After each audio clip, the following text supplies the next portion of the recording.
ভেবেছিলাম বাঁচাতে পারবো, কিন্তু পারলাম না। আগের ভিডিওগুলোতে তো দেখেছো মা কত অসুস্থ। এখন এই ছবিটাই সার। মাকে আর ছুঁতেও পারি না। চলে গেছে কোন অজানা দেশ। যেখানেই থাকো মা, ভালো থেকো, আবার দেখা হবে। এই দুষ্টুগুলোকে দেখো কীভাবে ঘুমোচ্ছে, শীতে ঠান্ডায় কীরকম জড়সড় হয়ে ঘুমোচ্ছে। এই কম্বলগুলো ওদের পেতে দেওয়া হয়েছে। আমার যখন খুব মন খারাপ করে ওদেরকে চারিয়ে ধারে শুয়ে থেকে ওদের সাথে বক বক করি, খেলা করি। বিশ্বাস করো, মনটা ভালো হয়ে যায়। ওদের মধ্যে একটা অদ্ভুত, কী বলবো, মানে বেঁচে থাকার একটা অবলম্বন বলতে পারো। অদ্ভুত একটা পজিটিভিটি আছে, বিশ্বাস করো। আমার মন ভালো করার আর একটা জিনিস হচ্ছে রান্না। এই দেখো, তোমাদের সাথে শেয়ার করি। একটা মাছের ঝোল রাঁধবো, মানে মাছের রসা। জিরে গুঁড়ো, হলুদ, নুন, লঙ্কা গুঁড়ো, সুগার ফ্রি। আর এখানে একটা ছোটো দারচিনির টুকরো আছে, শুকনো লঙ্কা, তেজপাতা, জিরে, আদা, রসুন। আর মেইন ইনগ্রেডিয়েন্টস তেল। তেলটা গরম করতে বসিয়ে দিয়েছি। আর এর মধ্যে এবারে আমি এই যে আলু, ফুলকপি, লঙ্কা, টমেটো একসাথে দিয়ে দেবো। এগুলো হচ্ছে ফাঁকিবাজি রান্না। আমার দ্বারা অত ভেজে ভুজে রান্না হয় না। আর তাছাড়া ভেজে ভুজে রান্না করলে জিনিসটা আমার মনে হয় একটু মানে শক্ত টাইপের, একটু কেমন যেন হয়ে যায়। এইরকমভাবে রাঁধবে দেখবে এর সবজি তরতাজা ব্যাপারটা না বজায় থাকে। এবারে মানে দেখো, নুন হলুদ দিয়ে আমি টমেটো, আলু আর কাঁচা লঙ্কা, ফুলকপিটাকে ভালো করে একটু এদিক ওদিক করে নিচ্ছি। এইটুকু তো করতেই হবে। এবার তেলের জায়গাটা একটু ফাঁক করে এই যে শুকনো লঙ্কা একটা, দারচিনি একটা, লবঙ্গ, জিরে আর একটা ছোটো এলাচ দিয়ে দিলাম। আগে যদি দিতাম না তাহলে কী হতো বলো তো, এটা পুড়ে যেত। তাই এটার সাথে মিক্সড করে যখন আমি এখন দেবো, তাহলে পুরোপুরি গন্ধটা তরকারির মধ্যে চলে যাবে। আর এবার দেবো একটু হিং। হিঙের ভেতরটা জমে গেছে দেখো, হ্যাঁ এই যে বেরিয়েছে। এবার হিং দিয়ে আবার একটু নাড়িয়ে নেব। রান্না করতে কিন্তু আমার বেশ ভালো লাগে। তোমাদের কেমন লাগে বলো তো?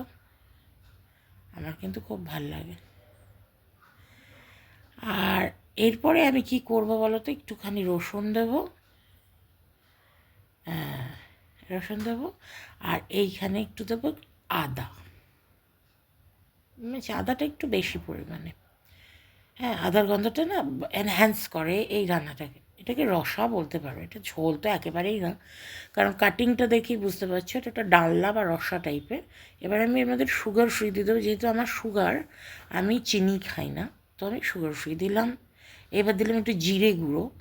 আর কিছু মনে করো না, আমি চামচে টামচে দিয়ে অত সফিস্টিকেটেড হয়ে করতে পারি না। আমার মধ্যে একটু এইরকম ধরনের, মানে মাপ পাপ জিজ্ঞাসা করে বলতে পারবো না, দিয়েছি। মনের মানে আমার যেটা মনে হয়েছে পরিমাণগতভাবে জিরে গুঁড়ো দিলাম, একটুখানি গরম মশলা গুঁড়ো দেবো। গরম মশলা গুঁড়ো দিলাম। এইবারে আমি যেটা অ্যাড করলাম সেটা হচ্ছে সামান্যতম কাশ্মীরি লঙ্কা গুঁড়ো।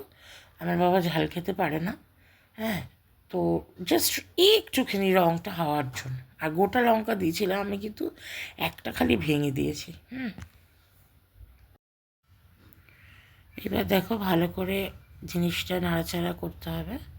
একটুখানি জল দিয়ে দিয়েছি যাতে মশলাটা পুড়ে না যায়। এই রান্না করলে না অনেকটা দুঃখ, ফ্রাস্ট্রেশনগুলো বেরিয়ে যায় জানো। মন খারাপ করলে রান্না করে দেখবে। এ দেখো, জলটা অ্যাড করে দিলাম এবারে, কারণ আমার মশলাটা বেশ ভালোভাবে কষে গেছিলো। আর এই জলটা অ্যাড করে দিলাম। এইবার আমি ঢাকা দিয়ে এটাকে খানিকক্ষণ স্টে দেবো, মানে স্টে করবো, কেউ রেখে দেবো। সেদ্ধ টেদ্ধ হয়ে গেলে মাছটা দিয়ে দেবো, মাছটা পরে দেবো। দেখো আমি ঢাকাটা দিয়ে দিলাম। এবার আমি আস্তে আস্তে মাছগুলো অ্যাড করে দিচ্ছি। তোমরা বলে তোমরা কিভাবে এই ধরনের রসা করো। আলু ফুলকপি সেদ্ধ হয়ে গেছে, তারপর আমি মাছটা অ্যাড করছি, যাতে মাছটা আবার বেশি সেদ্ধ না হয়ে যায়, আবার একেবারে কাঁচা কাঁচাও না থাকে। দেখো, ভালো করে ঝোলের মধ্যে মিক্সড করে দিচ্ছি। এই ধরনের রসা না শীতকালে খুব ভালো লাগে। আর এর মধ্যে তোমরা একটু ধনেপাতাও অ্যাড করতে পারো জানো, কিন্তু আমার এই রসাটার একটা আলাদা গন্ধ লাগে, তাই আমি ধনেপাতাটা অ্যাড করলাম না। কারণ ধনেপাতার গন্ধটা ভীষণ পরিমাণে ডমিনেটিং, সমস্ত গন্ধকে ভীষণ ম্লান করে দেয়। তো ঢাকা দিয়ে দেবো এবারে। এবার আমি এটাকে একটু স্টে করতে দিলাম। এইবার দেখো চলে এসেছি, এই পুরো রান্নাটা কিন্তু হয়ে গেছে, তোমাদের জাস্ট লাস্ট লুকটা দেখিয়ে দিলাম। হ্যাঁ, কি ব্যাপক রঙটা হয়েছে। আর এখন শুধু গরম গরম ভাত নাও, তার মধ্যে এটা দিয়ে দাও, দিয়ে ভালো করে সুন্দর করে মেখে মুখে খেয়ে ফেলো। আজকের মতো এইটুকুই থাক, টাটা।